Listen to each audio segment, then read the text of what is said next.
¿Qué tal? Mi nombre es Newman Núñez y vamos a hablar sobre el sujeto de derecho y la ley en Venezuela. En este video vamos a realizar un viaje guiado por las bases fundamentales del derecho civil venezolano y la teoría general del derecho. Analizaremos desde cómo la ley nos clasifica como personas, el momento exacto en que adquirimos derechos, hasta que las herramientas que usan los jueces para interpretar las leyes cuando éstas no son del todo claras. Si te interesa entender cómo funciona el engranaje legal que rige nuestra vida cotidiana en Venezuela, este video es exactamente lo que estás buscando. Clasificación de las personas y su base legal. Hablando del artículo 15 del Código Civil. Artículo 15 del Código Civil divide a las personas de una forma muy simple. O somos personas naturales o somos personas jurídicas. No hay término medio. Las personas naturales son los seres humanos individualmente considerados. Las jurídicas son entes abstractos, colectivos o institucionales, creados por el ser humano para lograr un fin. Tú, yo y tu vecino somos personas físicas, naturales de carne y hueso, que indica el artículo 16. En cambio, una alcaldía, la iglesia católica o una empresa de tecnología, por ejemplo, son personas jurídicas. ¿Qué es lo que indica el artículo 19 del Código Civil? Definición de persona natural y jurídica. La persona natural es todo individuo de la especie humana sin importar su edad, sexo, estirpe o condición, que tiene la capacidad de adquirir derechos y contraer obligaciones. En cambio, la persona jurídica es un ente ficticio creado por la ley, capaz de ejercer derechos, contraer obligaciones civiles y ser representado judicialmente y extrajudicialmente.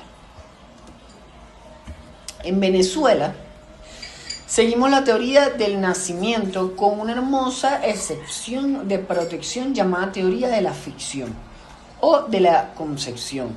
El artículo 17 de nuestro Código Civil es clave aquí. El ser humano adquiere personalidad jurídica, es decir, es sujeto de derecho desde que nace vivo. Sin embargo, la ley hace de cuenta que ya ha nacido para todo lo favorable, como recibir una herencia o una donación, siempre y cuando nazca vivo. Fuentes del derecho. La Constitución es la norma suprema, el manual de instrucciones del país. La ley son normas escritas aprobadas por el Poder Legislativo. El tratado son acuerdos internacionales suscritos por Venezuela con otros países. El reglamento son normas dictadas por el Poder Ejecutivo para explicar cómo se aplica una ley en la práctica. La costumbre son conductas repetitivas que son consideradas obligaciones. La jurisprudencia son las decisiones y sentencias dictadas por los tribunales, especialmente el TCJ, que es el Tribunal Supremo de Justicia, que sirve de guía para casos futuros. La doctrina son los estudios, libros y opciones de los expertos y científicos del derecho. Los principios generales del derecho son las verdades éticas y justicia universales.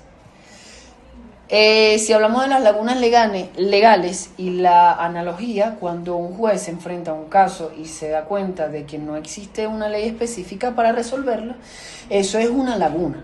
Para solucionarlo usa la analogía, aplica una ley que regula un caso que puede ser muy parecido.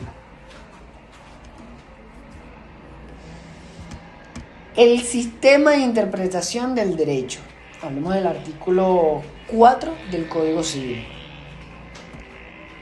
Cuando la ley es confusa, el artículo 4 del Código Civil venezolano nos la receta para interpretarla adecuadamente. Contiene 4 sistemas o métodos que se complementan. Sistema gramatical, que consiste en leer las palabras tal y como están escritas. entendiendo a su significado propio y gramatical. También tenemos el sistema lógico. Busca el espíritu de la ley, es decir, la verdadera intención que tenía el legislador al crearla y más allá de utilizar la palabra. También tenemos el sistema histórico. Analiza cómo nació la norma, el contexto social, político y económico que existía cuando se redactó para entender su porqué, el por qué existe. Y por último tenemos el sistema sistemático. Consiste en interpretar la norma conectándola con todo el resto del sistema legal. Porque las leyes no son islas, deben armonizarse entre sí. Para finalizar, para dar una conclusión de todo lo que vimos, en primer lugar, vimos que la ley nos divide en personas naturales y jurídicas. Segundo, que el ser humano es sujeto de derecho desde que nace vivo, pero la ley lo protege con cariño desde que es concebido. Tercero, que el derecho se alimenta de varias fuentes, siendo la Constitución la reina de todas. Y finalmente, que cuando las leyes son difíciles de entender, el artículo 4 del Código Civil nos enseña a interpretarlas, usando la letra gramática, la razón, que es la lógica, y el pasado, que es la historia, y el conjunto de las leyes, que es el sistema. Espero que este recorrido les haya resultado claro, útil y sobre todo fácil de digerir. Muchísimas gracias por su valioso tiempo y atención. Hasta la próxima.